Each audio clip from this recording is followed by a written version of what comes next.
বাংলাদেশের এই অগ্রগতিকে কেউ থামিয়ে রাখতে পারবে না। 1 মে আন্তর্জাতিক শ্রমিক দিবস।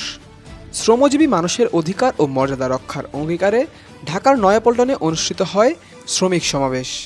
এই সমাবেশে অংশগ্রহণ করেন গাজীপুর সিটি কর্পোরেশনের প্রশাসক শওকত হোসেন সরকার ও গাজীপুর মহানগর বিএনপি এবং এর অঙ্গ ও সহযোগী সংগঠনের নেতৃবৃন্দ। উক্ত সমাবেশে প্রধান অতিথি হিসেবে উপস্থিত ছিলেন মাননীয় প্রধানমন্ত্রী জনাব তারেক রহমান।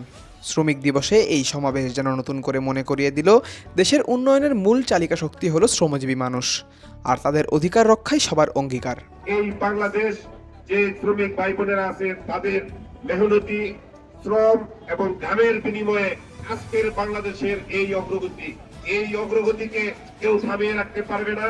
এই অগ্রগতিকে আমাদের অবশ্যই চলমান রাখতে হবে এবং এগিয়ে নিয়ে যেতে হবে। সেই জন্য আমাদের গাজীপুর সিটি কর্পোরেশন, আমি সিটি কর্পোরেশনের প্রশাসক হিসাবে কথা দিয়ে যাচ্ছি, সিটি কর্পোরেশন আপনাদের পাশে আছে এবং আপনাদের পাশে থাকবে।